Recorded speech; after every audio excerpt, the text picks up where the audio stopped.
everyone. Welcome to the Horror Realm. I'm Travis Bruce, and today we're doing another Women of Horror Spotlight. Today I have with us, listen, they wear multiple hats. They have an amazing film festival come out that's called America's Epic, as well as they're also the director of a film that's called We Three, and also screenwriting and producing Cursed Heart. I have with us Dannie, Sinisi. Dannie, welcome to the Horror Realm. Thank you, Travis, for having me. I really appreciate it. It's a pleasure. Now, tell us a little bit about America's Epic. So America's Epic was the brainchild of a friend of mine, Mark Tierra. And I had originally, we're going to put it together. And he ended up stepping aside for some other projects. But I gave a ring over to Danielle Harper. And I said, listen, I don't want to let this project die. She's my partner with FLICKS, along with Jerry White. And I said, I don't want this to die. Can you come on board? Because she's phenomenal. If you give Danielle a task, it's not only going to get done, it's going to get done, and somehow there'll be a $5,000 grant attached to it being done. She just finds things in different places that I don't know how to do. So I was really, really, really happy when she came on board. And we hosted our first one. It was 1920s style last summer, I guess it was. And it was a big hit with the people who came. They loved it. It was, 1920s glam. We all got dressed up, finger waves and all. People wanted more, so we decided, let's do a horror one, only horror. And we did that at a wonderful place here in Warwick, New York, which is where I'm from. And it's called Light Club Curiosity, and it's some call it an apothecary, others call it a metaphysical shop, some call it a Wiccan shop. But they have this upstairs, it's this beautiful historic building in town. And they have this full upstairs. It's an art gallery, and they allowed us to use the space for free. And I have friends in high places, so it went really great, and it was our first one setting up a screen, so we got a little delayed figuring that out, but we got it going, and now we're planning the next one. It's going to be May. Oof, I got to look at my calendar. Sorry, should have that up. I apologize if you hear my cat. He is scratching below me right now. May 16th through the 18th. We're changing it from a one-day event to a 3-day event. 2 days and one night. And it's on Film Freeway. And we're taking people in now. You can submit your films, and you'll see all the categories on there. I bore you with it here, but if you go on there and look up America's Epic Film Festival, it's our second year running, so I'm very proud of it, and I hope it builds to be as big as at least the one that we have here in town as well, which I'll give a nod to, because they're my friends who run it, is the Hudson Valley Film Festival, and that's done at the drive-in. We're out of the Warwick Valley Community Center. They give us a space for rehearsals and for our film festival, so they're a great place for us. They're my home away from home. So the executive director there, Karen Thomas, is Aunt Karen to my kid. So that's what we call her. That's how close we are. So it's great to have the venue. Now, I had Danielle on my show, by the way, amazing guest. Now, one of the questions is, right now when it comes to especially indie horror film festivals, they're popping up like this weed dispensaries. They're all over the place, everywhere. There's one every single week. What are some things that your team try to do to stand out a little bit, to make yours seem a little more personal? Well, because we are in a smaller space, it is very intimate. That is something we're going for. My first film, which is where I met Jerry and Danielle, was my student film. And it's called Hair. It's about a hairdresser who loses a wig competition and goes crazy and kills people to get better hair. And it's won a lot of awards, surprisingly. And we got into New Jersey HorrorCon, which is an amazing film festival to be a part of, even though the film festival is this tiny little part of it. I don't know if you've ever been, but it's in a little room, and the film festival part's like, but you get to meet a lot of celebrities, and they have big vendor events, and they do it over and over and over. It was my first film festival. And when I was standing there, Mark had come. He was part of making hair. And one of the stars, Jonna. So we were there, and I was like, I would love to do this. And that's actually what sparked the idea was, sorry, puppy as well. I have 2 kittens and a puppy. So that's what sparked, I want to do this because a little history about me, just so you can see where ideas come from and who I am. For 30 years, I've been fighting for human rights. I have a human rights award from the federal government, and I am the founder of what most people know. It's a national nonprofit as Safe Space America. And I'm also the founder of OCNY Pride. I tell you this because I have a long history of having a thought and then getting carried away with it. And, there's one incident in my town, and, now we have to create safe spaces, and that's how my brain works. It's, I'm high functioning autistic. And I'm ADHD, which you will notice through this interview, I'm sure. So I always say my special ability, when you're autistic, a lot of people find they have a special ability. There's something that, they can see that it's not for everybody, and mine is always to see what's the missing piece. I very clearly see when I go into a town, this town has no ice cream parlor. That's weird. That's weird to me, I'll say, there's 3 hair salons and 4 pizzerias, but there's no ice cream parlor. That would be a good thing to open, And so I have a lot of wild ideas, and some I have interest in doing. And so the film festival is how that sparked. I was like, well, there is a film festival in Warwick.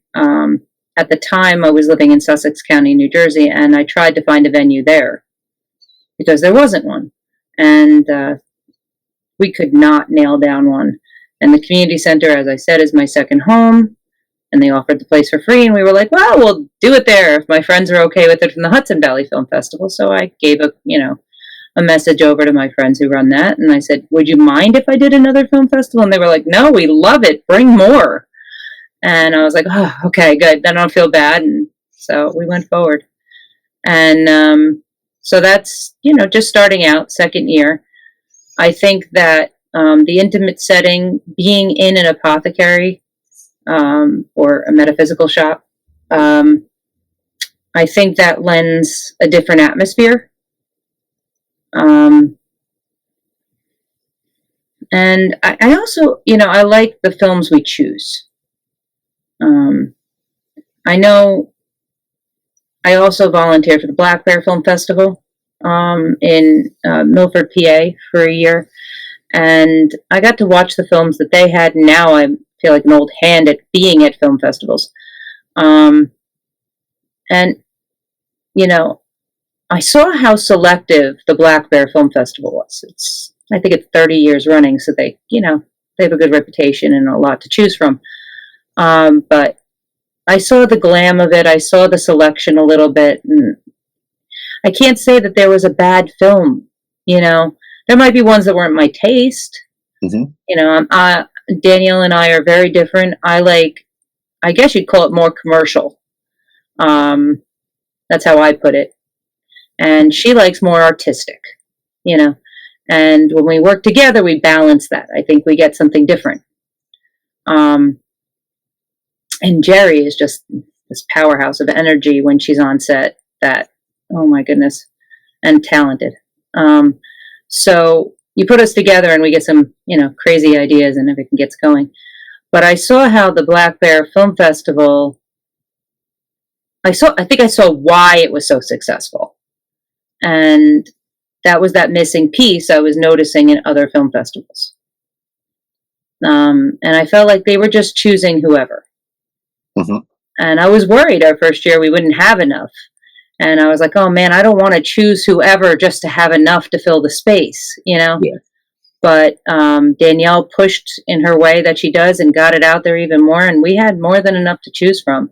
And I think the reason why people were really happy with it was that, you know, even our first year, we did not account for breaks enough.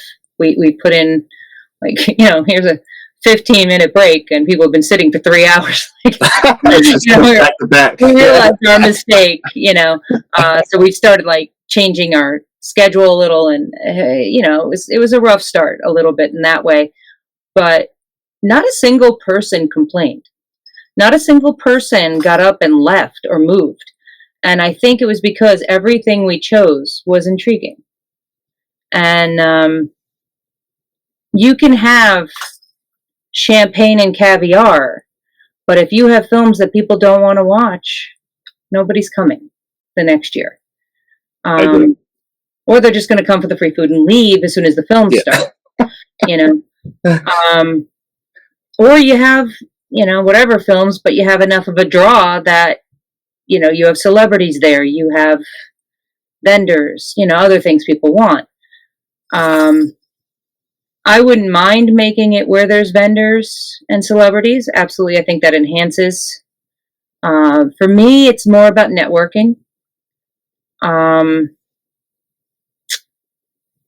There was one in Teaneck I just did, and I'm feeling bad. FLICKS Fest. FLICKS Fest, that's the name. They're new. They did it out of a movie theater in Teaneck, New Jersey on Cedar Lane this year. It was the one we retired Hair out of. And it's going on a concert tour of films. But, you know, the films, they had some technical issues. It's their first year. But the people, they had, I'm blanking on what it's called. This is a thing with me. You'll notice this, where I forget names. A panel, that's the word. They had a panel. And everybody in the panel was fairly local, great connections to make, and highly successful people. And the composer, Keith Crane, that spoke on the panel, I spoke with after. He's from my local area. I don't know if he wants me giving out his town, so I'm not going to say his town, but he's, you know, Orange County, New York. And it was a short ride over. And so I said, hey, you know, sure, I'll come see your studio. And we hung out and we talked. And he is on board to be one of the composers for Cursed Heart, which is a movie we're in pre-production for. And he's even on board for being a producer to help get the money in for it. And this man's been doing this for a very long time. And his connections are wonderful to have. His personality is amazing, and I loved everybody I got to meet at that event. And it didn't matter to me that my film glitched out in the middle and they had to get it to go back on. It didn't, because I was like, well, it stinks when that happens, and I understand, you know, a technical issue happened. But the connections I made, I would go back to that film festival 100 times just to go sit and talk with those people. I'm the same way. You know, I've been to couple of film festivals myself. I'll be going to some more this year.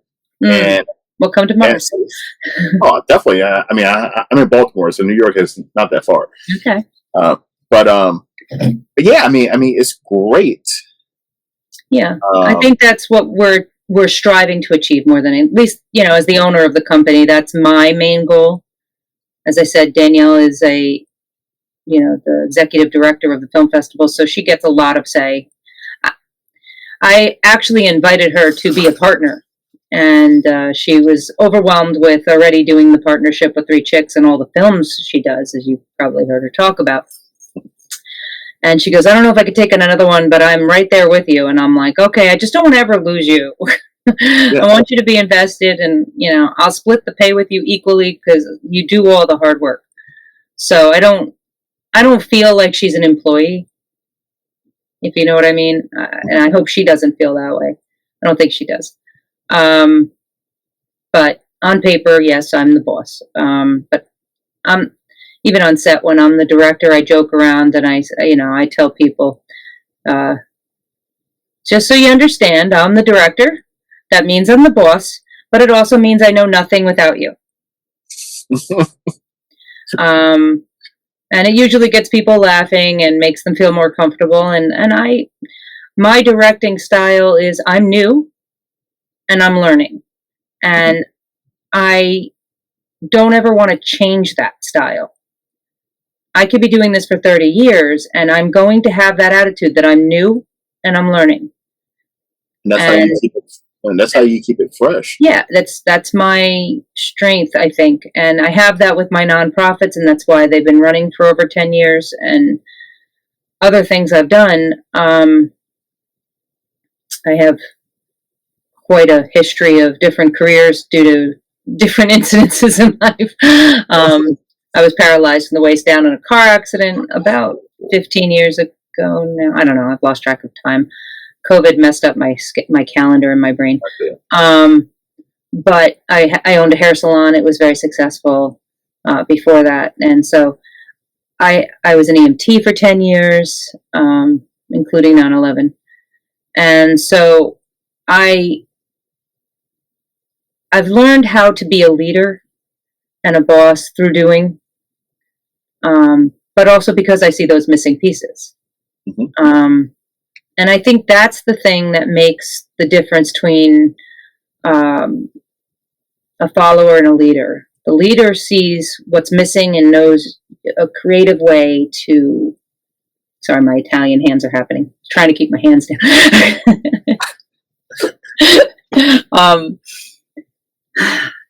A creative way of seeing what the problem is and how to fix it.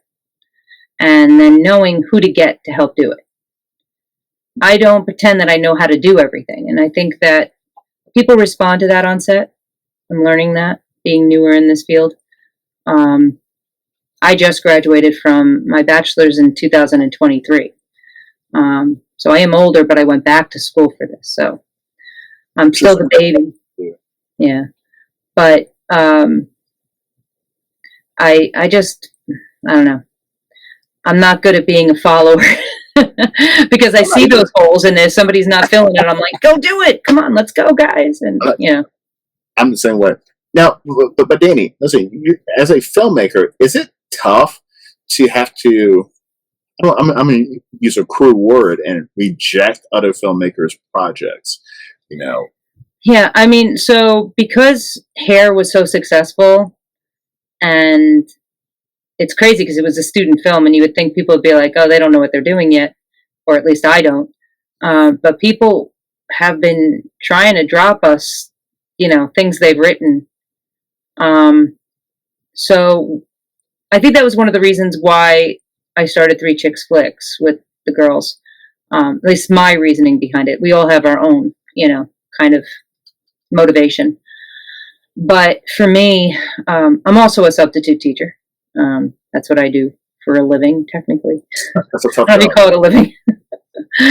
I get more steady income that way. And I teach art privately. I'm a fine artist. But the thing is that I had some students in my school who were interested in film, and they were like, maybe you'll make my movie. I like to write scripts, and I'm like, make your own movie. I don't know how to do that. And so I was I think probably the only substitute they've ever had run a club at the school. And the kids made a film called An Alien Stole My Class, which they wrote and produced. And I will tell you, they did 98% of the work on their own. I guided them through it. I gave them lessons as a teacher after school, but they did the work themselves. And that became the helm of our educational program. Sorry, my cat just knocked his water bowl over. And we wanted to help other women get into film. We all agreed on that. So for me, education was really important. For Jerry and Danielle, I think the women getting into film was more important, on the scales, but it's important to all of us, all of it, right? And I want to just be clear, we want to help women and kids get into film, because there is a disproportion to them in the film industry behind the scenes. We don't really do the acting side as much. We do, we are planning on doing some acting classes, but it's more the production side. A lot of the above the line stuff, especially to really get that training out there. And I was frustrated, even though I loved my college. I went to Ramapo. I was frustrated with, I was asking, here, I wrote this script and I got an A and everybody loves this, these scripts I wrote, and I did a feature film, and I'm like, so what do I do with it now? And they're like, oh, well, you can put it in a film festival and see if it gets picked up. And I'm like, but why? Like, my brain was like, why do I have to wait for somebody else to do it? Again, the holes, right? Why is that what we're teaching? And, then in production class, I was a triple major. I did directing, producing, and script writing. So it was called a contract major. That's what they called it. And so in my directing class, I'm learning how to direct things. In my production class, I'm learning how to produce something. And so then for the script writing, they didn't have that as a major. So I had to get a professor on board, had to write my own syllabus. And I said, for my final, for this class, I'm going to write a short. Oh, I wrote other things too, but I finished the feature. But I said, I'm going to write a short that I'm going to use for the directing and producing class. So I am going to take the film I wrote, I'm going to produce it, and I'm going to be the director. And so I got, all three things in one project. And I raised $1,500. That's it. I did get to use school equipment, so the costs were lower. And for the production class, they had to provide a producer for my film, because you're technically not supposed to produce your own film. You're supposed to produce somebody else's. I got to do my own and have two other producers from the students who wanted to work on it. So I had a lot of help in the production end, with just, lining scripts and call sheets and that kind of, producer's notebook stuff. So I have to say that took a little bit of weight off, but I did have to approve it all, and I had to do some of it. And then on the directing side, for that class, we talked a lot about the creative side of directing, and I loved the professor, but I think he felt constrained by the short period of time. It was one semester for that class, which, sadly I was let down with the budget. Yeah, it wasn't there for them. So he was, trying to focus on some of the technical things, like racking focus as an example, right? Long shots and things that directors might help make decisions with. But it felt more like I was taking a film, like, a DP class, and I never wanted to touch a camera. That wasn't a goal. I'm a photographer, which is funny. But every time I would, start to do moving pictures, it looks like a documentary, because I never had that creative bone, So I learned things in the class for sure, and 100% respect the professor. But I did feel a little let down by that class. So I YouTubed education myself a bit more on directing. And because I'm so ADHD, I used very quick videos. There's one guy, trying to think of his first name, it's McKinnon is his last name. And he's a photographer, but he also does some video work. And he's just very fast-paced in his videos. And so I was like, all right, how is he directing this? What's his creative eye, and, that kind of stuff. And then I just watched everything I could from behind the scenes. and I'm a huge Star Wars fan. Like, so there's a thing in every movie I do. You will have to find the Star Wars character that's hidden. Oh, really? That's my Easter egg. I'll share that with you. I do have a question, Danny. Yeah. Why is there such a huge influx of women going into the indie horror filmmaking? Well, for me, horror is, I'm a huge Stephen King fan as well, but it's producible. It's exciting and it's producible on a lower budget. That's the main, like, my mathematical side. I love horror films. I'm not a slasher film person. I love things more like Dexter, which is, if you watch Hair, you'll see the influence of that. I love Stephen King. I love The Walking Dead. Even though that's kind of that slashery, gory thing, yeah, it has an amazing story. Mm-hmm. You could take out all the zombies and it holds up on its own. Great characters, character development. Yeah, that's really important to me. And anything by Monkey Paw Productions, I mean, I am just enamored by the psychological end. So I really just YouTubed as much as I could about directors, and then I YouTubed as much as I could about producing, and that's exactly what felt. What sells? What sells? So I wanted to not only come out with my artistic side, I wanted to come out winning. I wanted to come out of the gate. I'm gonna tell you my age. I'm 48 years old. I don't have 30 years to figure out how to be in this industry. I had to hit the ground running. And I'm inspired by people like Morgan Freeman, who started later in life, right? And stories like Oprah, you know, she was fired from jobs as a kid. Like, somebody actually fired Oprah. Okay. You know, you regret that now. But, 3 times. You know, those kind of stories are inspirations to me. So it was important to me that I did it right. And just looking at statistics of, you know, superhero movies sell the most. They are the highest grossing films. That's why they turn out millions of Marvel films, right? Mm-hmm.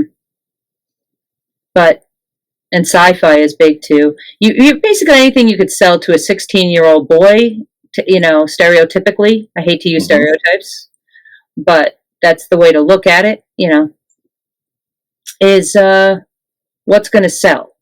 That's the most exciting things. So that's what gets looked at more. Now, with that said, sci-fi budget outrageously high. Mm-hmm. Superhero movies done right, outrageously high budget, right? So action films the same way. Action films, yeah. I mean, you got to crash cars at least once, or that has explosions and all that shit. Yeah, and you can't do that on $1,500. You just can't. But you can do a horror film, and so I think that's one reason why horror films for the indie film realm and, you know, smaller production houses like ours, both of them, you know, our budgets are lower. We Three is a higher budget by far, but we're still staying under 10,000 for that one. And Cursed Heart, we're trying for a full $50,000 SAG budget. But I have an A-lister who I won't give the name of because he's not on board yet, but I want to ask. And I've worked with on human rights stuff.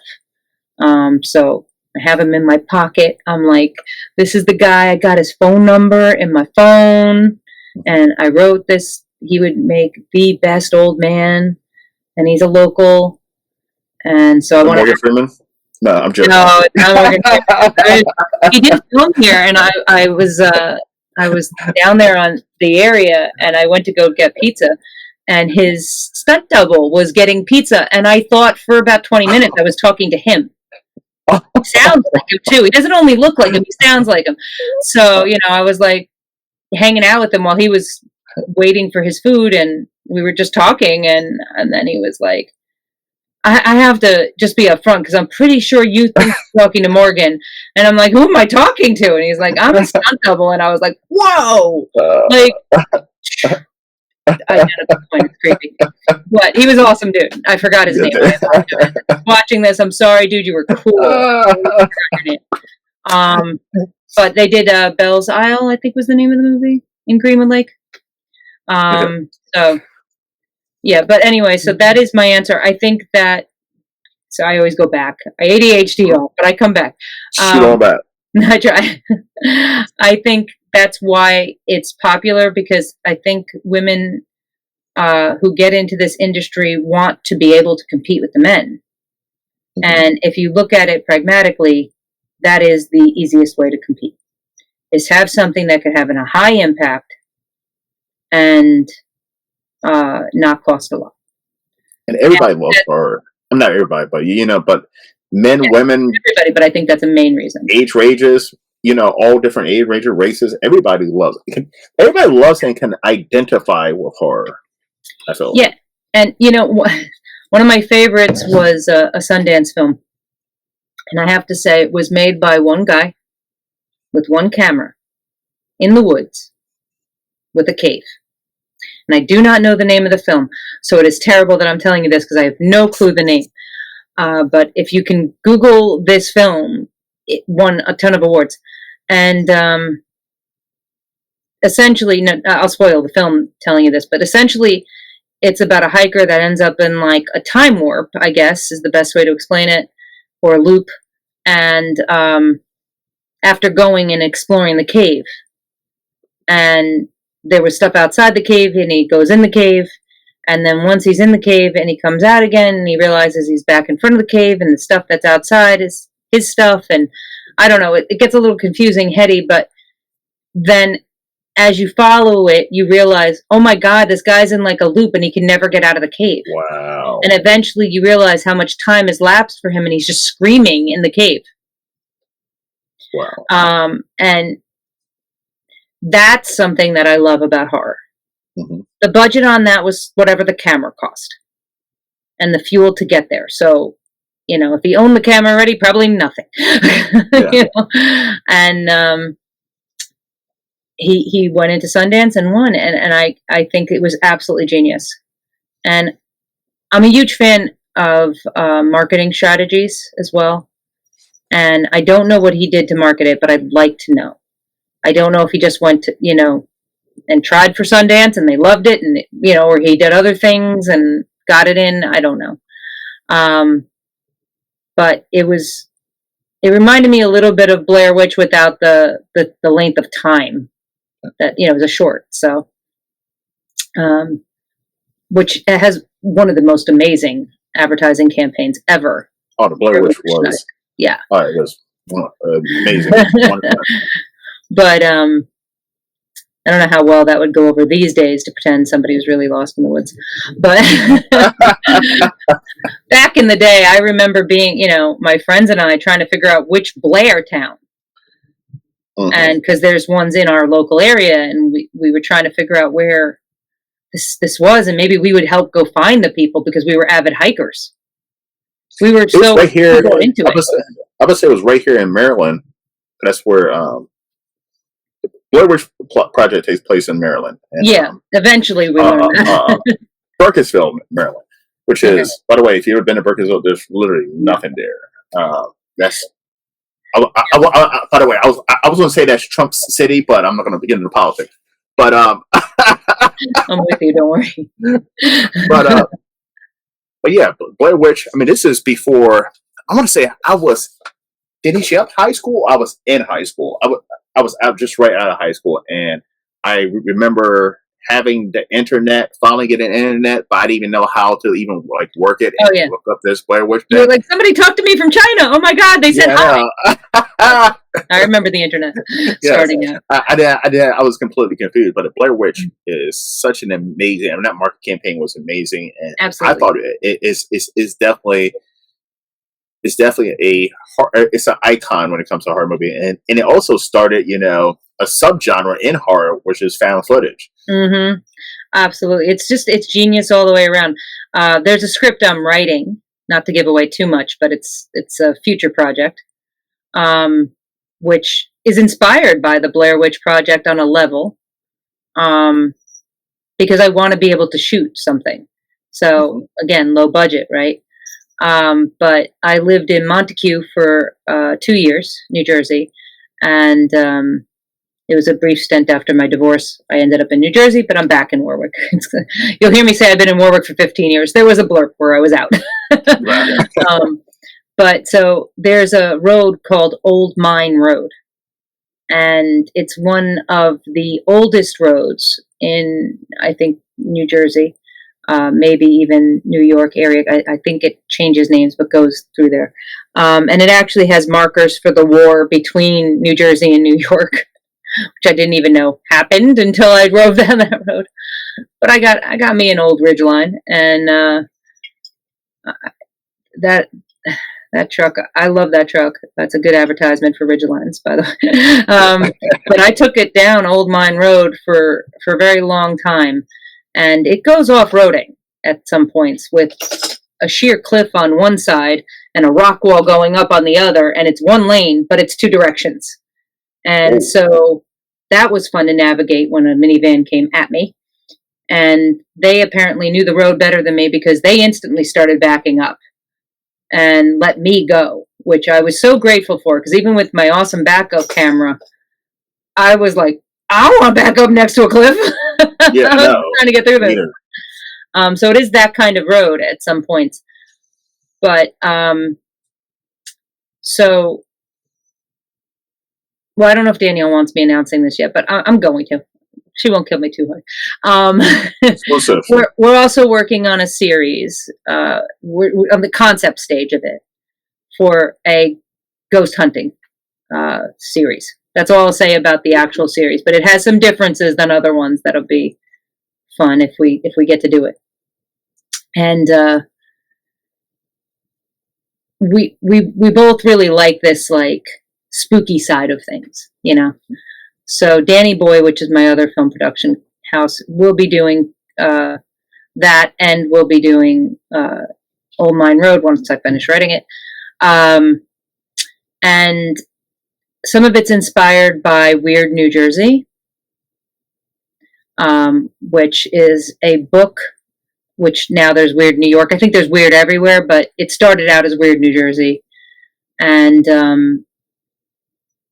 it's inspired by that. It's inspired by Bear Witch Project, and then kind of like Friends, and Now and Then, all put together. The different stories. Yeah, so it takes you back and forth a bit to how this group of people knew each other, and it's a reunion, and then they decide to do a Weird New Jersey camping trip. And that's where I'll leave that. It goes awry, we'll say that. And there's an interesting slavery history in the area of New Jersey. Some people don't know it, but New Jersey is one of the last holdouts for the northern slaves, to have slaves, I should say. And being born in New Jersey, that's always a fact that I hated. Just a little about me. My family's mixed, so it was always disturbing to me to hear that, and I said, I want to touch on that in something I write. So there's a little bit of learn your history about New Jersey in it as well, but turned into, it's a fake story. It's not a real story of any means, but it has enough of that truth in it to be educational in a way, but still just a horror film, So I am just terrible at maintaining characters. When you get past like 2 or 3 characters, I start to forget who had what background or history, and I get so ADHD. I'll show you guys. This wall here has nothing on it right at the moment. I cleaned it, but this is my green screen wall. Okay. And I show you that because, and behind this is all my equipment. So it's a mess. But that wall becomes sticky note heaven because I have to make, this character, that's the one who had the kids, and this is the one who likes kites, and whatever it is. That has to be a lot. I mean, that has to be a lot to do. Yeah. Because, and this is a group, so it's very hard. Because if you're doing a great job of doing character development, right? You're giving each character this backstory, and they're growing throughout the movie. So, like, yeah, I mean, if you have 4 or 5, 6 characters, and you're building each one of them up, it can get hard. And so my wall gets a little bit too cluttered with the amount of characters in this, and I wanted it to be like Friends, where there was a big group, and they bring in their new partners in life, because now it's years later, and old romances even get sparked in it. Like there's more than just spooky ghosts in the woods, and I wanted it to be that way. What is it? 824, 823. Oh my goodness. The production company. Oh, 824. 24. I always get the number wrong. See, I'm bad with names. The founder of that, the head of it, I'm blanking his name, but I watched a whole interview of him, and it was kind of like a TED Talk in a way, because it was just so educational. But he's the one who taught me that the story needs to stand on its own. You have to be able to take out all of the spooky stuff. That's something that they look for when they pick films. And I thought, that's genius to think that way. I happen to write that way, I think, naturally, which is good. But I think it made me even focus on it more, and be careful that I'm not underdeveloping any characters, or, there's holes. I can't stand, I could watch something, well, I haven't seen one by Spielberg, but I'm just going to use his name as an example. It could be a Spielberg film, and there's a hole in it, and I can't stand the film after. It could be as great as that, and I get so frustrated by the holes. But Danny, I'm turning the I'm 42, and it seems like the older I've gotten, especially, I'm gonna say especially when it comes to horror. Actually, no, action, all of them. If it doesn't make any sense, I can't fucking get into it. I really can't. Like, it has to make sense. And there's a big franchise that people keep hearing me talk about.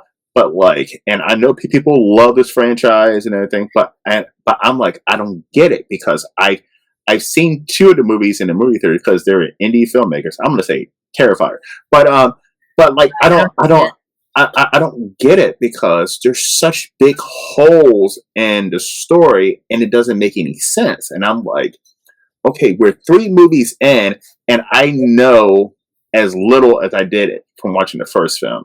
And I'm like, okay, I mean, it's great. Listen, the gore, the kills, all that is great. But like, the story's not progressing at all.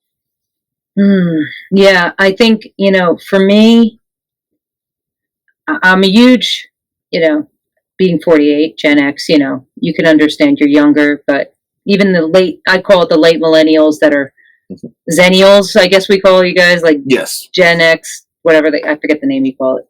No, not Zennial. What is it called? That's wrong. Like, I call myself an old millennial. That's what I'm. Yeah, but it's like the Gen X and the millennial name combined. I forget how they say it. But my ex-wife, for example, is around your age, so it's like we used to joke around about the differences. Like, she liked NSYNC, and I used to make fun of people who liked NSYNC because they were the babies to me, right? Like, I liked Metallica. That was cool back in the day, or Run DMC at least. But there's something that we do have in common. And I think if you are probably 38 years old and up, you've experienced films for the first time, brand new ideas, brand new storylines. And there's so few of that now. That's one of the reasons why I like A24 and Monkey Paw. I believe that they are bringing that back, that there is new ideas. But we have this thing for that nostalgia, right? So I do love the new ideas, but then I became nostalgic and I missed it. So then Stranger Things came out, and I went nuts, because that gave me all this nostalgia with a brand new idea. right?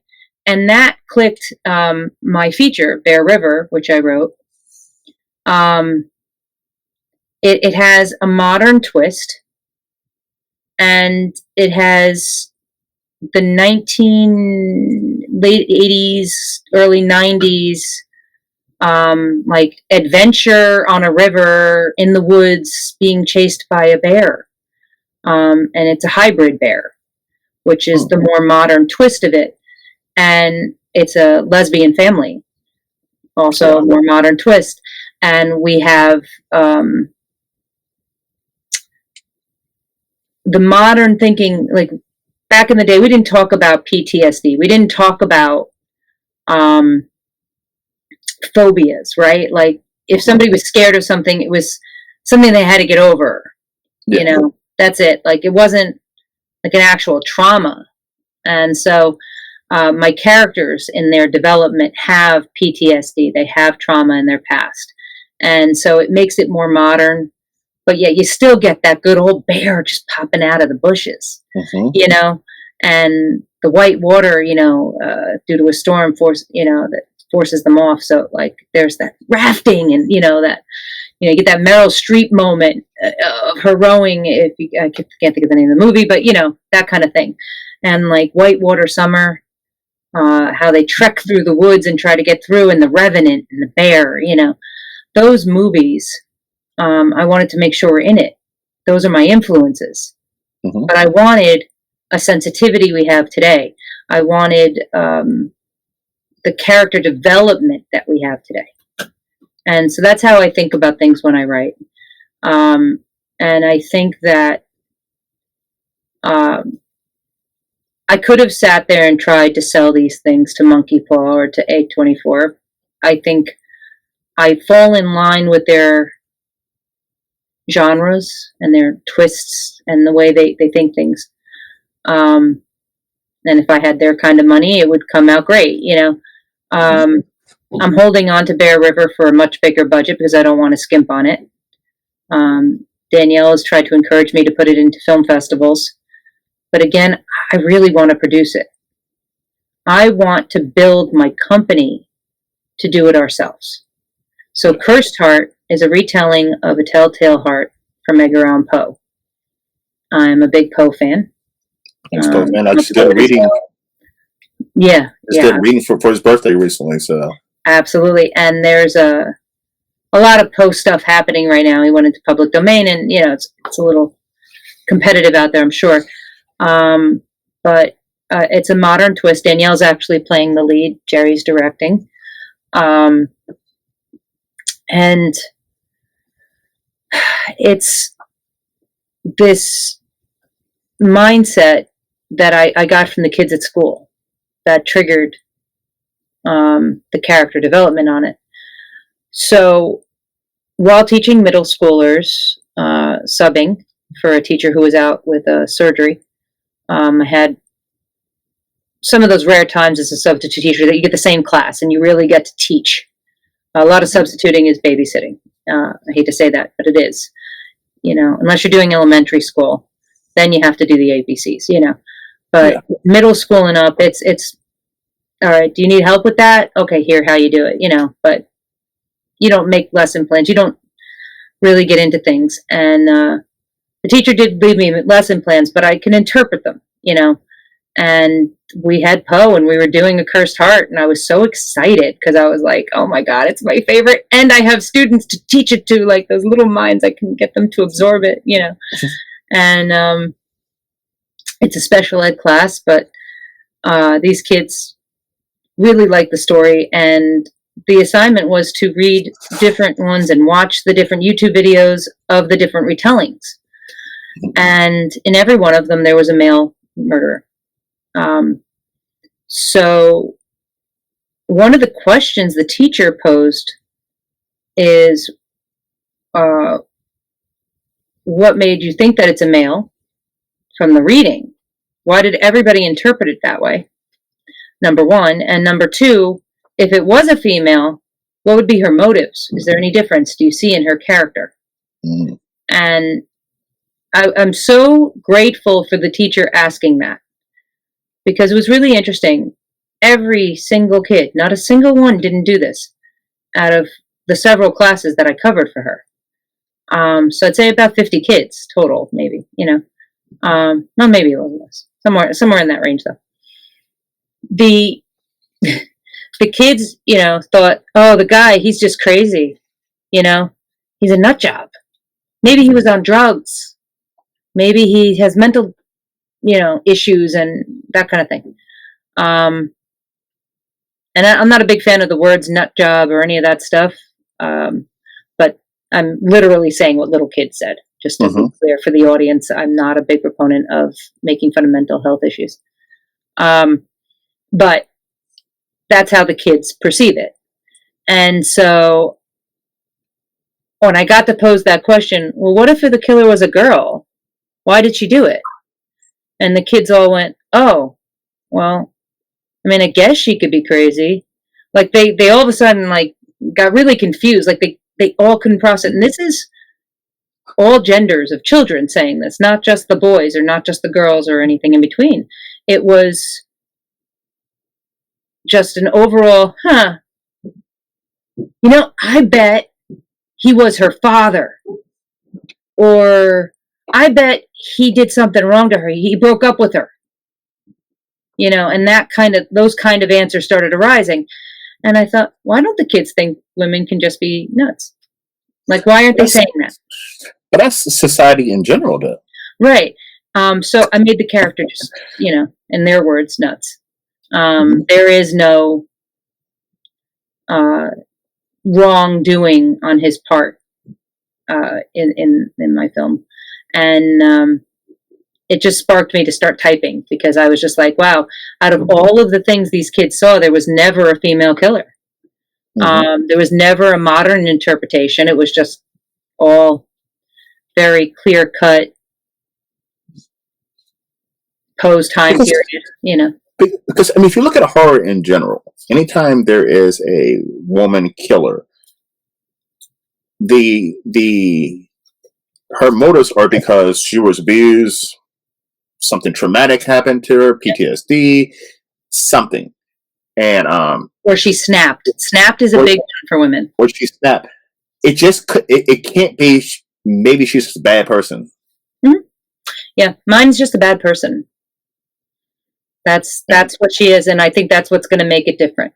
And Danielle, for your audience who don't know her, you got to look up Danielle Harper.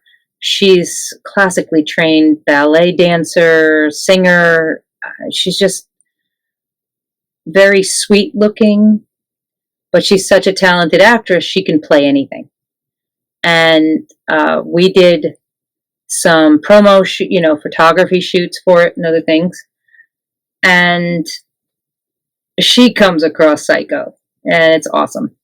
Cursed Heart, just to bring things back around to that, now that we're here, is in pre-production. We're finishing up the pitch deck right now. We had some promo video that we shot, just me and Danielle out there with a cell phone right now, just to add to the pitch deck and to get us out there on social media a bit. But we are looking for people who'd want to invest. It's going to be done under Danny Boy Productions, so this way there can be investors. With Three Chicks, it's a nonprofit. So when we do something just under that, you can't give back money to people. They can't get rich on it. That's where we do our education. And on Weed 3, we had, somebody learning the boom and somebody learning how to clap and, that kind of stuff on set. So if I wanted to be if I wanted someone who's watching, they wanted to be an investor, how would they go by doing that? So you can write, let me get my, because again, ill prepared from my own information. So the email address, if you want to reach out to our email, it's DannieBoy1976, and I'm going to spell that because it's spelled weird. It's spelled like my first name, DANNIE but boy is BOI, which is a gender play name kind of thing for people like myself, they, them, we use the term boy sometimes. And 1976 is the year I was born. So Okay. there's Danny Boy 1976 at gmail.com. And you're welcome to check out the website. Where is that? We have a weekly website because I didn't want to pay for it, to be fair. I don't like putting money into things that can be free. I don't care if it says weekly at the end. It's just, save money. So Danny Boy LLC. So it's again DANNIEBOI LLC .weebly WEEBLY.com.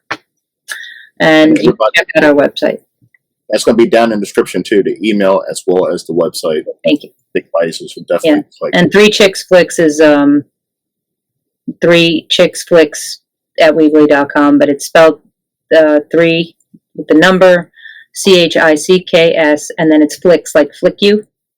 We did that as a funny. Some people think we spelled it wrong. It was on purpose. It was just for fun. So it's FLICKS. And that has information. They're very intertwined because even on this set, we'll have Danny Boy, as the main production house. We'll have investors. We'll have all that. But we'll be using it still as a training ground through 3 Chicks. If we can help elevate somebody in this field. And with Old Mine Road, I want to circle back to that. I forgot to mention somebody important. A friend of mine, Lauren Sadler, she made a web series which is only available on Patreon. It's a very private thing, called Ohana, and her character development was phenomenal. She was very good at keeping this ensemble cast in line and all of that. So I actually asked her to come on board and help me write Old Mine Road. And I think her talents will lie in, helping me keep track and stay on focus. She's a writing machine. We have very different styles of writing, so, she can't just write the script alongside me, but to help me keep things straight, I said, can you come on board and help? And her show, if you go on, it's Ohana, just like that little cartoon character likes to say. I'm terrible at names. Like Hawaiian means family, and she's actually changing it into a feature. But she wanted to shoot something, and so she produced this with some YouTubers that are pretty famous, and one local one here, Julia Rome, who was on The Voice, is in it. And I don't know. You got it. You could check it out. I'm not going to boost her too much, but you get the idea. But I like to say, I directed Ohana for her. She wanted to direct it herself, but after, having no experience whatsoever and getting the people she got, we had talked and she asked me to come on board to direct for her. So as a friend and with 3 Chicks Flicks, I came on to help her, and we helped her deal with some contract issues and other things because she didn't know how to do any of it. She just took out a personal loan, which is not the way to do this. And I will encourage nobody to take out a personal loan to do anything. But she's been one of our trainees, I guess, and under our wing for a while now. And so I'm just happy to give her the opportunity to work with me. So sometimes people that we train, we end up keeping as a team member. And the boom operator, Mecca is her name. She's a singer, she's an actress, and she wanted to get behind the scenes. She's amazing. And I asked her to come back and stay as be part of the permanent team. And we have a great team that we shot with We 3, and I hope they all come back. Ross Stern is our editor, and I hands down adore the man. even when we butt heads. um, It's always good. yeah, it's we always work it out. It's nothing bad. And Mark Tierra, I encourage everybody to check out Music with Marky on YouTube. He has done all the composing for everything we've done so far on his own, and he's quite the famous guitar player, and he's a good friend. And I think that I can't thank him enough for doing all of the editing for Hair and the music for We Three, and we have some other smaller projects, Ooga Booga and Ballerina, that we have out there right now. They were just some shorts that we shot, some micro shorts. He did all the music without charging me a dime, and he's just excited to be a part of things, which I also think is great about our companies. I've had many people want to be a part of it that I've had to turn away. We just can't have, two DPs happening at the same time. And Carrie, she's phenomenal from We Three, and we want to keep her, and Eamon, who did the sound, and Jeremy. I mean, these people we worked with are phenomenal. And Jeremy, I think, was the biggest surprise on We Three. I have to give that kid credit. We put an ad out for somebody to be, just help with the lighting. We didn't even say grip or anything. Like, we just, help me out here. And he was like, oh yeah, so what lights do you have? And I was like, well, I got a ring light. And he's like, okay, what are you getting for the film? And I'm like, I got these little bricks. Like, because we were going to do this a lot lower budget originally. And he goes, I got some stuff. Can I bring it? And I'm like, yeah, absolutely. Because I was like, oh, we're going to have to rent so much stuff. So it's all about building those with connections. Like C-stands and big lights. And it was a full production. And he goes, I need a PA. And he grabbed a PA. And like, it was phenomenal. And it felt like we were on, a really high budget film set, to be honest. I was like really surprised. And he was just out of school, but he hit the ground running. I'll tell you, this kid's gonna go places. He was a child actor as well. But when We Three comes out, you can see everybody's full names. I don't want to give away everything yet, who everybody we worked with, but you'll see Carrie and Eamon. I mean, Eamon, the reason why I hired him, truthfully, he had Billy Porter as one of his people on his page that he worked with, and I'm just a huge Billy Porter fan. And I was like, I hope this guy's good, because he worked with Billy Porter, so I hope so. They had other name drops on there for sure, but everything I saw, it sounded great. And I've had problems with sound in the past. In Hair, you can see the technical difficulties with having people who didn't know what we were doing, and it's a student film. But on this, we didn't want to have any problems, and so Eamon is working at a severe cut in pay for us because he was into the project. And I have to say, I hate asking people to do that, but he's going to do the sound for the post-production. And Mark did all the music for free, and Carrie's going to color code, and Ross is doing all of the editing. Everybody worked at some kind of reduced rate, whether free or reduced. And they did it because they wanted to be involved in this project. And I don't know if it's my years as a nonprofit person that I'm able to convince people to give money. Just suck them on and... Yeah. But I wanted to build a team that I wanted to use again, where I can pay them their full rate, Mm-hmm. So I think they know that too, that this is like, a big interview in a way for the bigger show. And I love, how, Spielberg always works with the same composer. You know what I mean? Like, I love how people stay together in this industry. It's great to, once you find that team and that works, it's always good to stick with them and just grow together. Yeah, and Mark has a very particular style. He doesn't do everything. He's we used to call it cock rock, since I can curse on your thing, that kind of metal music from the 80s. That's what he was most known for. He does a lot of different things now, but that's big hair band type stuff. Answer Infinity is his band now that he tours with locally, but he has his own things. And one of my favorite albums of his is Sometimes I Sing, and he sang on it. So he sings and he plays guitar, and he's just phenomenally talented. But there's limits. He doesn't do everything. Keith Crane, who we'll be working with in the future, does everything too, So I feel putting them together as a team, nobody's going to beat that team. I mean, the technical skills that both of these guys have, and the raw talent. And I'm a singer. Everything on We Three I sung.